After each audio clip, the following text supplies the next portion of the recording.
واقعی کرنا ہے تو اپنے نفس پر غصہ کیجیے. آپ کہیں کہ اے گناہ گار کتنی مرتبہ ہزاروں لاکھوں مرتبہ تو خدا کی نافرمانیاں کر چکا ہے, تو کب سچی توبہ کرے گا, کب تو گناہ کرنا چھوڑے گا. خود پر غصہ کیجیے, پھر دیکھتے ہیں کہ کیا ہوتا ہے.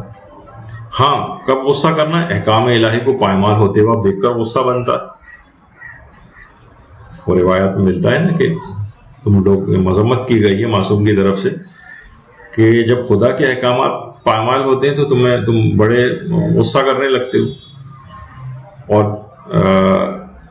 جب احکامات خداوندی کی بات آتی ہے تو اس وقت تو غصہ نہیں کرتے, لیکن جب اپنے خاندانی رسم و رواج ٹوٹتے ہیں تو اس وقت تم بڑا غصہ کرتے ہو. یعنی جو مفہوم روایت کا ایسے بنتا ہے. تو اس موقع پر کریں نا جب احکام الہی پائمال ہو رہے ہیں, گناہوں سے بھرپور شادیاں اور تقریبات ہو رہی ہیں. ایک ہمارا ایک موضوع پہ درس بھی ہو چکا ہے, شب شادی شب گناہ کبیرہ کے نام سے. یعنی اس میں تمام گناہ کبیرہ کی لسٹ بتائی گئی ہے جو اسی چھتری کے نیچے آتی. یہ جو شادی ہو رہی ہے اور بڑی تقریبات ہو رہی ہیں, اس کے اندر کس قدر گناہوں سے بھرپور یہ شادی ہوتی. تو اس میں غصہ آنا چاہیے. مکس گیدرنگ کو دیکھ کر غصہ آنا چاہیے, بزرگوں کو غصہ. البتہ یہ ضرور ہے, وہ بھی ہم اس پر کبھی الگ سے گفتگو کریں گے کہ اس کے لیے پہلے سے اقدامات لینے ہوں گے. یہ نہیں کہ عین اسی وقت غصہ نکال رہے ہوں, عین اسی وقت تقریب شادی کے اندر آپ نے غصہ کرنا شروع کر دیا اور سب کو وہ کر رہے. نہیں, پہلے سے اس کے اقدامات کریں. دیکھیے ہمارے رسول اکرم اور ائمہ سلام اللہ صلی علی محمد وآلہ محمد, وہ بھی غصہ کرتے تھے, لیکن کیا تھا, احکام الہی کو پائمال جب ہوتے دیکھتے تھے تو غصہ کرتے تھے. روایت میں پیغمبر کی حالت بیان ہوئی ہے کہ کان الرمانہ اسرا علی وجہہ صلی اللہ علیہ وآلہ وسلم, ایسا لگتا تھا کہ گویا چہرے پر انار نچوڑ دیا گیا. مولا علی کے متعلق ملتا ہے علیہ الصلوۃ والسلام کہ شبہ المذہب, گویا غصے سے انگارہ بن جاتے تھے. لیکن کیا تھا, وہ اسلام کے لیے غصہ ہوتا تھا. ورنہ آپ نے دیکھا کہ وہ جس نے گستاخی کی تھی جب مولا اس کے جنگ میں اس کے سینے پر چڑھ کر بیٹھ گئے تھے اور اس نے گستاخی کی تھی, تو مولا اس کے سینے پر سے اتر گئے تھے. حالانکہ یہ والی گستاخی کوئی کرتا تو ہر شخص غصے سے پاگل ہو جاتا, لیکن نہیں. تو غصے کو بہرحال ابھی کہا جاتا ہے کہ صحیح جگہ پر غصہ کرنے کا ہنر انسان سیکھے. غصے کو کہا جاتا ہے غصہ تلوار کی طرح سے. تلوار اپنے دفاع میں چلائی جاتی ہے, لیکن انسان اگر اناڑی ہو اور تلوار کو ایسے ادھر ادھر گھما رہا ہو ادھر طریقے سے, تو خود کو زخمی کر لیتا. مجھے یاد پڑتا جب ہماری NCC کی ٹریننگ ہوتی تھی انٹر وغیرہ کے دور میں, تو اس میں لائٹ مشین گن بھی چلانی سکھاتے تھے. اس میں یہ ہوتا تھا کہ اگر آپ نے کندھے پر دبا کر اس کو نہیں چلایا تو اتنا زور کا جھٹکا لگتا تھا کہ بہت سے لوگوں کے کندھے اتر جاتے تھے, بہت سے طالب علموں کے. تو کیا ہے, یعنی غصہ کو صحیح جگہ کرنے کا ہنر آنا چاہیے. کہا جاتا ہے کہ یعنی اس طرح سے مثلا غصہ ایسی جگہ ہونا چاہیے جہاں عقل تائید کرے. ایسی نہیں, ابھی میں نے اگر کوئی کسی مثالیں دینی شروع کریں تو پورا درس اسی میں ختم ہو جائے گا. جیسے ابھی کہا کہ بچہ کچھ پڑھنا چاہ رہا ہے, آپ غصہ کر رہے ہیں کہ نہیں تم یہ پڑھو. وہ کہیں رشتہ کرنا چاہ رہا ہے اور کوئی بہت زیادہ ایسی قباحت بھی نہیں ہے, لیکن آپ اس کے اوپر غصہ کر رہے ہیں اور شادی نہیں ہونے دے رہے. تو انہیں عقل بھی تائید کرنی چاہیے. کسی اوقلا کے سامنے رکھے تو کہیں گے ٹھیک ہے, ان کا اختیار ہے, ان کو کرنے دو, اور اگر کوئی بہت بڑی کوئی خرابی لازم آ رہی ہے وہاں پر تو آپ اس کو دلائل کے ساتھ قائل کریں. اچھا, اسی طرح سے مثلا جب غصہ انسان کرے تو وقت اور جگہ بھی اس کا موضوع جگہ پہ ہونا چاہیے. مثلا بچے کو یا جوان کو اس کے دوستوں کے سامنے اگر آپ غصہ کرنے لگے اور ڈانٹنے لگے, یہ موضوع جگہ نہیں تھی, اس سے معاملات اور خراب ہوں گے. کوئی فائدہ نہیں ہے غصہ کرنے کا, وہ بے عزتی محسوس کرے گا اپنی. اسی طرح سے مثلا شادی کی تقریب ہے, اس وقت آپ نے غصہ کرنا شروع کر دیا کہ یہ کیا مکس گیدرنگ ہو رہی ہے اور یہ کیا ہو رہا ہے, چیخنا چلانا وہاں پہ. نہیں, اس وقت بدمزگی ہو جائے گی. آپ اس کو پہلے سے دیکھیں گے, ظاہر ہے یہ مذہبی افراد نہیں ہیں یا دین کا اس طرح سے معلومات نہیں رکھتے ہیں, تو آپ پہلے سے ان کو فون پہ بات کریں کہ اس موقع پر یعنی وہ مناسب جگہ نہیں تھی وہ بدمزگی کرنے. مثلا کوئی بچہ ہے, وہ کوئی ٹی وی پروگرام پسند کا پروگرام دیکھ رہا ہے یا کھیل رہا ہے, اسی وقت آپ نے ٹیوشن ٹیچر کو ہی لگا دیا وہاں پر. اب دیکھیے کیا ہوگا کہ اس طرح سے جو وہ بچہ جو ہے وہ اس وقت اگر آپ اس کے اوپر غصہ کریں گے کہ تم اس وقت پڑھو بیٹھ کے، تو یہ مناسب وقت نہیں تھا، نہ غصہ کرنے کے اعتبار سے تھا، مثلا جو کھیل کا ٹائم ہے اس کے ہو سکتا ہے بچے کے کھیل شام کو اس کو کھیلنے کا ٹائم آپ نے اسی وقت لگا دیا اس کو، یہ مناسب بات نہیں ہے۔ اچھا، اسی طرح سے غصہ ضرورت سے ضروری حد تک بس ہو، اس سے زیادہ تجاوز نہ کرے، یعنی پروپورشنل ہونا چاہیے۔ دیکھیے کبھی کبھار گھور کر دیکھنے سے بھی کام چل جاتا ہے، وہ ضرور ہے کہ اب ہم نے اس طرح سے کر لیا ہے کہ اتنا چیخ چلا کے اپنی باتوں کے اثر ہی ختم کر دی۔ دیکھیے بعض اوقات یہ ہوتا ہے کہ انسان واقعی گھور کے بھی دیکھ لے تو کام ہو جاتا ہے، آنکھیں دکھا کر بھی کام ہو جاتا ہے، ہلکی سی ڈانٹ سے بھی کام چل جاتا ہے، نہ تو بالکل ہی ہومیوپیتھک غصہ ہو، یعنی مقصد ہے کہ اس کا کوئی اثر ہی نہ ہو، اتنا کم ہو کہ فائدہ ہی نہیں ہو رہا، نہ اتنا ہو کہ جناب بس اب سرجری کرنے کی ضرورت پیش آ رہی، یعنی وہ مکھی ہے اس کو آپ اخبار سے بھی مار سکتے ہیں لیکن آپ پورا ایٹم بم مار رہے ہیں اس کو مارنے کے لیے۔ تو چھوٹی باتوں پہ یعنی دیکھا جائے کہ یعنی غصہ پروپورشنل ہو، ضرورت سے زیادہ نہ ہو، تجاوز نہ کرے، تو پھر اس کی اثر پذیری ہوتی۔ اسی طرح سے ہے کہ غصے کے اظہار میں کبھی ہوتا ہے کہ دیکھیے نرم لہجے میں بھی سخت بات کی جا سکتی، اور کبھی سخت لہجے میں نرم بات بھی کی جا سکتی، ایسے الفاظ کہے جا سکتے ہیں سخت لہجے میں نرم الفاظ، وہ ہم آگے چل کر جب غصہ کنٹرول کرنے کے طریقے بیان ہوں گے 100 چیز آئے گی۔ تو کچھ چیزیں ایسی ہیں غصے کے اندر کہ جن کا خیال رکھنا چاہیے، جیسے کہ ابھی بیان ابھی اس سے پہلے جو ہم نے ذکر کیا تھا غصہ ممدوح بھی ہوتا ہے مذموم بھی ہوتا ہے۔ لیکن ممدوح کب ہوتا ہے؟ اپنی جان و مال و عزت بچانے کے لیے، اپنے اہل خانہ اور ان کے کو بچانے کے لیے، ان کے دین کو بچانے کے لیے، اپنے اور ان کے دین کو بچانے کے لیے، اپنے وطن کے دفاع کے لیے، اس میں اگر کسی کو ظاہر غصہ آ رہا ہے تو یہ پسندیدہ ممدوح، یعنی ایسا غصہ جو عقل کے تابع ہے، نفع بخش غصہ ہے، یعنی آپ نے غصے کا رخ صحیح طرف موڑا ہے، یہ نہیں کہ اس غصہ کا رخ موڑ کے اپنے ہی گھر والوں، اپنے ہی مومنین، اپنے ہی بیوی بچوں کے اوپر جو ہے انسان نکال رہا ہوں۔ تو دیکھیے اپنے گھر میں انسان اتنی زیادہ اکڑ نہ دکھائے، یعنی ہے اب انشاءاللہ جب ہم آگے چل کے گفتگو آئے گی، بعض اوقات مرد حضرات زیادہ غصہ کرنے، عورتوں کے غصے بھی کر رہی ہوتی ہیں لیکن بہت اتنا اثر نہیں ہوتا اس لحاظ سے، لیکن مرد غصہ اگر کریں تو بہت زیادہ گھر کے اندر گھر کا ماحول اور زیادہ خراب ہوتا ہے۔ تو وہ اپنے مردانگی کو اور اس لحاظ سے جو اس کم جذباتی مرد کو پروردگار نے بنایا ہے عورتوں کی نسبت، تو وہ اس صفت کو اس طرف نہ لے جائے کہ وہ اتنا ہی جذباتی ان جیسا بننے کی کوشش کرے۔ تو جسے کہا جاتا ہے نا کہ عام طور پر یعنی گھر میں انسان جو ہے سیلز مین والا جو اخلاق ہے وہ اس کا مظاہرہ نہ کرے، یعنی کہ سیلز مین کیا کرتے ہیں، یعنی ہم تو جو بہت سے سیلز مین بھی ہو سکتا ہے اس بات کو سن رہے ہیں ان کو شاید نہیں پسند آئے گی بات، لیکن یہ کہ مثلا دیکھا یہ گیا ہے کہ جو باہر بہت زیادہ خوش اخلاق ہیں، گھر آ کے ایک دم سے بڑے ہی نکچڑے اور بدمزاج جو ہے ہو جاتے ہیں، یعنی اپنے خوش اخلاقی کے سارے خزانے باہر تقسیم کر کے آ جاتے ہیں، اب گھر میں آتے ہیں تو جناب بات بات پر غصہ کر رہے ہیں، یا گاہکوں کی بھی جو اور باتیں ہیں وہ ساری اپنے لوگوں کے اوپر نکال رہے ہوتے ہیں۔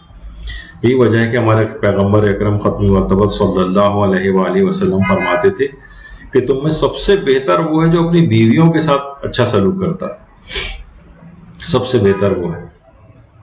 بلکہ پیغمبر فرماتے تھے کہ فَأُحِبُّ أَنْ أَكُونَ كَرِيمًا مَغْلُوبًا وَلَا أُحِبُّ أَنْ أَكُونَ لَئِيمًا غَالِبًا، مجھے یہ بات پسند ہے میں کریم رہوں خواہ مغلوب رہوں، میں بد اخلاق بن کر ان پر غلبہ حاصل کرنا نہیں چاہتا۔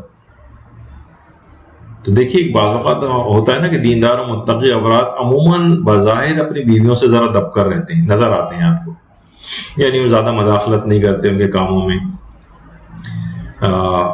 کہ گھر میں لڑائی اور غصہ وغیرہ نہ ہو، چاہے وہ معاشرے کے اندر بعض اوقات جورو کے غلام وغیرہ کا بھی طعنہ سننا پڑ سکتا ہے انہیں، لیکن اپنی اسی قوت برداشت کی بنا پر بعض مومنین نے بڑے بڑے مقامات کو بھی حاصل کیا، جو حکایتوں میں ملتا ہے نا کہ ایک بزرگ تھے، ان کی کرامات کا بڑا شہرہ تھا کہ جناب بڑے صاحب کرامات بزرگ ہیں، تو ایک آدمی کو تلاش کرتا ہوا آیا کسی دوسرے شہر سے، اور ان کے متعلق اس نے یہ سنا تھا کہ جناب وہ اتنے صاحب کرامات ہیں کہ شیر کی سواری کرتے ہیں، شیر کے اوپر سواری کرتے ہیں، اور سانپ کا کوڑا جو ہے وہ استعمال کرتے ہیں۔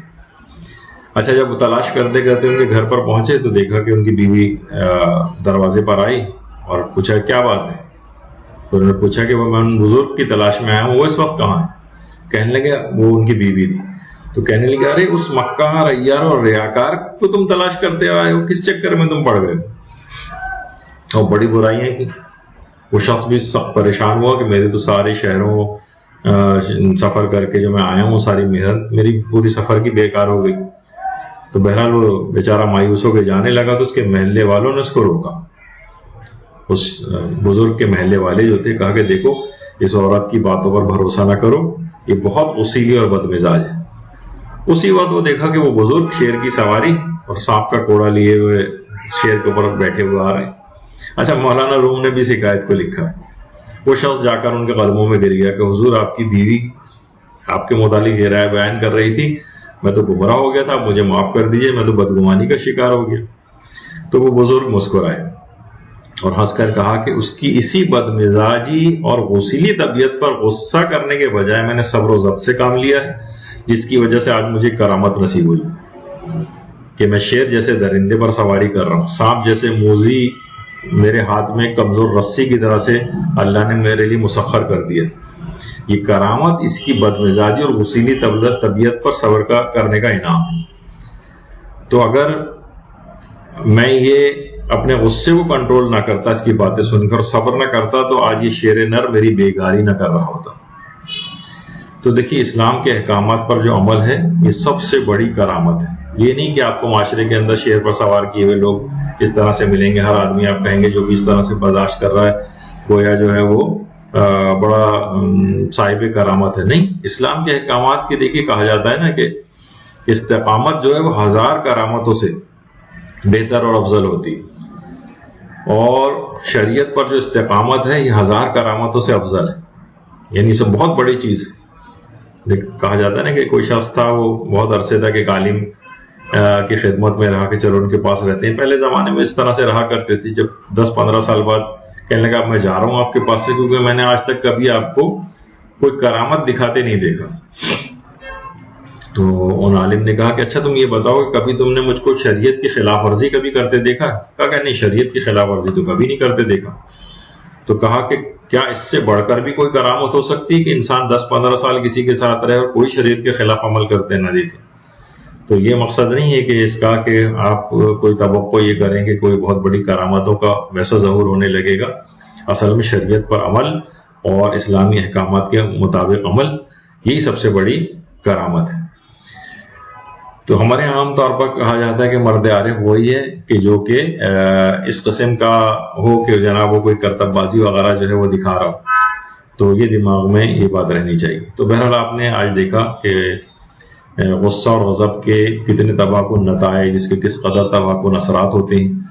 اور اگلی نشست میں یہ تمام باتیں سننے کے بعد اب آپ کا دماغ اس طرف پر مائل ہو جائے گا کہ کبھی ایسی صورتحال ہمارے ساتھ پیش آ جائے کہ ہمیں غصہ ہو تو ہم اس غصے کو کنٹرول کیسے کریں. تو یعنی ہماری انشاءاللہ اگلی گفتگو کا عنوان ہوگا. لیکن اس گفتگو سے پہلے یہ گفتگو کرنا بہت ضروری تھی تاکہ آپ کو اس خطرناک اخلاقی برائی، اس کے عواقب اور اس کے نتائج سے آگاہ کیا جا سکے، تاکہ دماغ اس بات کو قبول کرنے کے لیے تیار ہو جائے کہ ہمیں ہر صورت اس مرض سے اپنا پیچھے چھوڑانا ہے. یہ جو ہر وقت غصے میں رہنے کی کیفیت ہے. گھر تباہ و برباد ہو رہے ہیں، بچے تباہ و برباد ہو رہے ہیں، خاندانی سسٹم تباہ و برباد ہو رہے ہیں اس غصے اور غضب کی وجہ سے. اس کے کازز کی طرف بھی دماغ رکھیے اور اس کی علامتوں اور اس کے عواقب اور نتائج کی طرف نگاہ رکھیں. پھر اس کے بعد اس کو ختم کیسے کریں یا اس کا رخ کیسے موڑیں یا اس کو کم کیسے کریں، اس کے طریقہ کار انشاءاللہ اگلی گفتگو میں ہم بیان کریں گے. وصلی اللہ علی محمد وآلہ الطیبین الطاہرین. اللہم صل علی محمد وآل محمد وعجل فرجهم.